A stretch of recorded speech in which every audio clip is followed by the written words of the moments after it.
Fellas, you know Degree Cool Rush deodorant, right? Well, last year they changed the formula, and guys were mad about it. One dude even started a petition. So guess what? Degree heard us, admitted they messed up, and brought the original Cool Rush scent back exactly how it was. And it's in Walmart, Target, and other stores now for under $4. So grab some and remember why its cool, crisp, and fresh scent made it the #1 men's antiperspirant for the last decade. Degree Cool Rush is back, and it smells like victory for all of us.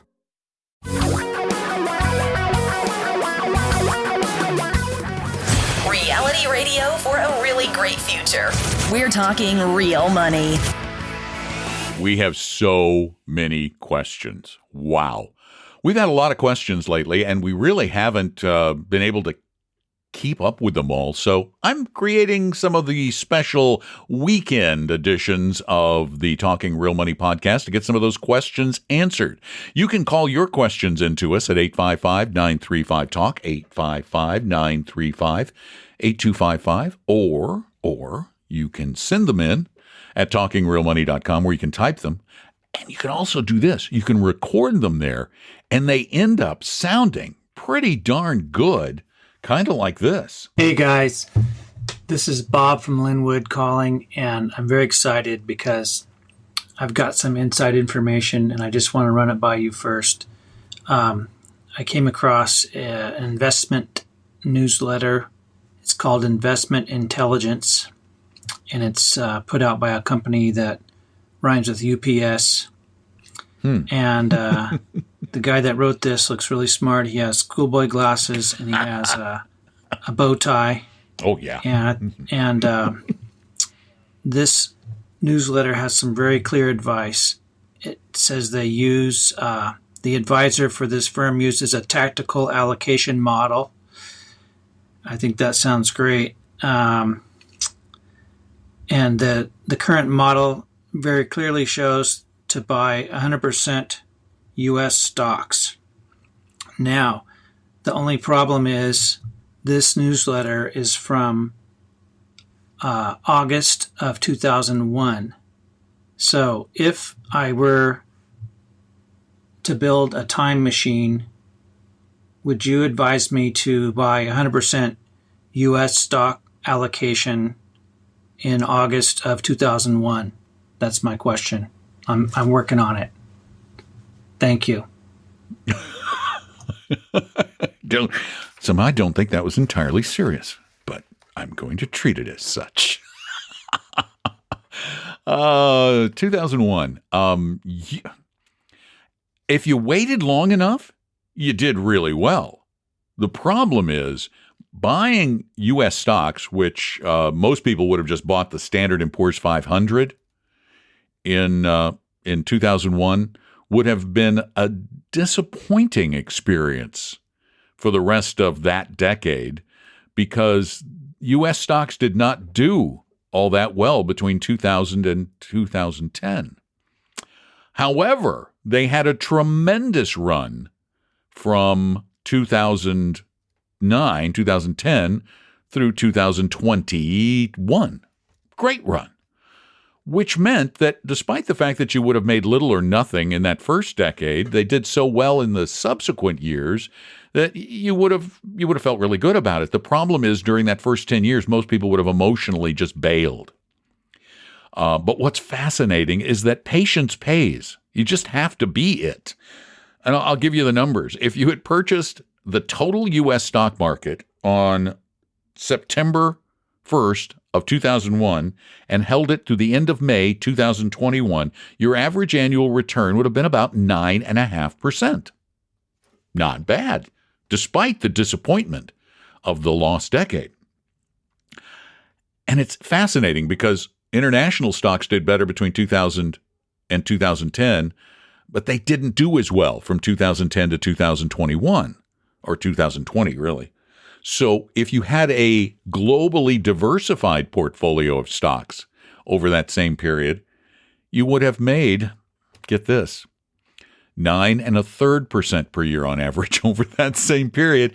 In essence, almost exactly the same thing. But the difference is you would have had a smoother ride all along the way because those first 10 years you would have had the the U.S. stocks kind of propping up.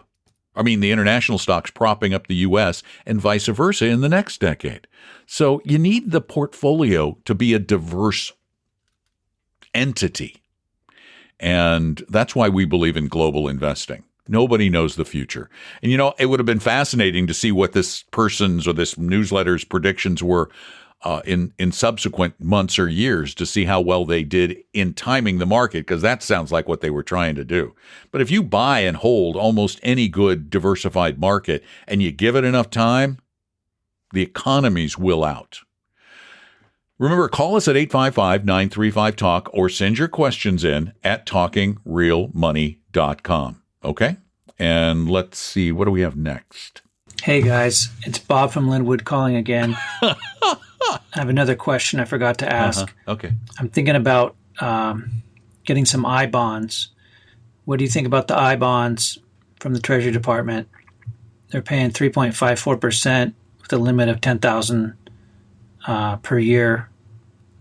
And I'm thinking about using some of those as part of my bond portfolio. Thank you. Thank you. I did. I've done it. I couldn't resist 3.54% for the safe portion of my portfolio. I just couldn't. There's some drawbacks to I bonds. They're a savings bond. They're the inflation savings bond. And basically, they give you a 0% rate every year in interest, not negative. And then they give you whatever the annualized rate of inflation is for that 6-month period. So every 6 months, the inflation adjustment will change. Right now, it's 3.54%, which for a bond that's backed by the U.S. government, pretty darn good. The couple of downside issues, you're locked up for a year. First 5 years, you'll lose 3 months of interest if you try to get out early. After that, you get all of your interest, and they can accrue interest for 30 years. So do I like them? Yeah. Have I used them? Yep. I think they're great. But they are limited to $10,000 per person. So there you go. And so far, it's been all Bob. Let's sneak one other person in here before we end this edition. Hey, Tom and Don, really enjoying listening to your podcast for the last couple months here. I took you guys up on your offer and contacted Vestory for my parents because they're looking into how to best utilize their traditional IRAs to fund their retirement. So thank you for that. Question I have, my wife and I are both in our mid-30s, high earners, so we're in the 35% federal tax bracket. And I've been investing in municipal bonds for the past year or so, kind of as a way to get some good returns, especially because of the tax-free distributions on the federal side, at least. And I'm just wondering if that's kind of an appropriate strategy for me. I have the rest of my money mostly invested in just traditional index funds, both total market, international, small cap funds. But in terms of these types of municipal bonds, I noticed that they're a little bit more volatile than standard bonds, so not really a strategy for capital preservation, but just looking for returns that might be a little more outsized. I invest in some closed-end funds that have municipal bonds that yield about 5% annually. So I'm just wondering if that's the right strategy for me, or am I not thinking about it correctly? Is it too risky versus traditional bonds? Thanks. Wow, you just scared me to death with the 5% number. If there are tax-free bonds earning 5%, either that closed-end fund is selling at a tremendous discount, which I doubt, or those are some of the worst municipal bonds on the market. I mean, those are probably some scary little development districts that in a bad environment could default in a heartbeat. That's too scary. Bonds are supposed to be the ballast for your portfolio. They're the part that maintains some semblance of stability when the stocks go crazy. And you don't want bonds that can go crazy. You want bonds that are going to stay there. And tax-free bonds, municipal bonds in your bracket can certainly make sense. But you want to have a high-quality municipal bond portfolio. You do not want junk munis, just like you don't want junk corporate bonds. they defeat the whole purpose of having bonds. You're not getting bonds to make money, and you're not going to make much with high-quality muni bonds. You're just not going to. I would suggest you look at something of quality, like the Vanguard Tax-Exempt Bond ETF, VTEB. That only has an SEC current yield of about 1%, but it's tax-free, which makes it look pretty good, and an expense ratio of 0.06%.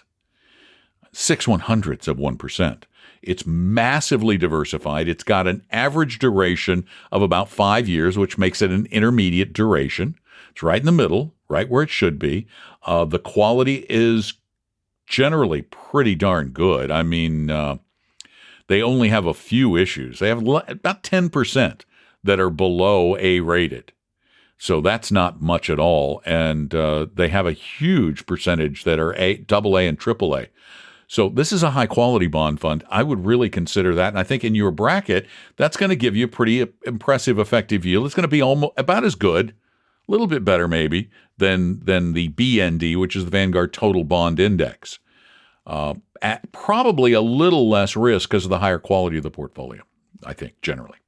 So, yeah, thanks for the call. I would not be in junk high yield. They will be junk high yield. I would not be in high yield closed-end municipal bond funds. Just wouldn't. Sounds like something a stockbroker sold somebody. Thanks so much for the call. Remember, you can call us anytime at 855-935-TALK or go online to talkingrealmoney.com and send in your question. And if you do need more help than we can provide in the show or the podcast, go to vestory.com, vestory.com. That's our advisory firm. We're not brokers. We don't sell commission products. We're a 100% fiduciary firm. We'll give you time for free, for nothing, with no sales pitch. We promise. Okay? Check it out. Go to vestory.com. Thanks for listening. I'm Don McDonald, hanging out, talking real money. Talking Real Money. We hope you realize that the information provided on Talking Real Money is for educational and hopefully enjoyable purposes only. Providing personalized financial planning or investing advice takes time, so please consult with a really good fee-only fiduciary investment, tax, or legal advisor. We know a good one. Investing must always involve risk. In other words, you can and probably will lose money at times. Also, as much as you want it, no one can accurately, consistently predict the future. So past performance doesn't tell you a darn thing about what the future will bring. Unlike many other programs that say something similar, Talking Real Money is not trying to get you to buy or sell any financial products or securities. Instead, the program is provided as a public service by Vestory, a fee-only registered investment advisor. Thanks for listening, and please visit talkingrealmoney.com for more information and disclosures. That should keep the lawyers happy.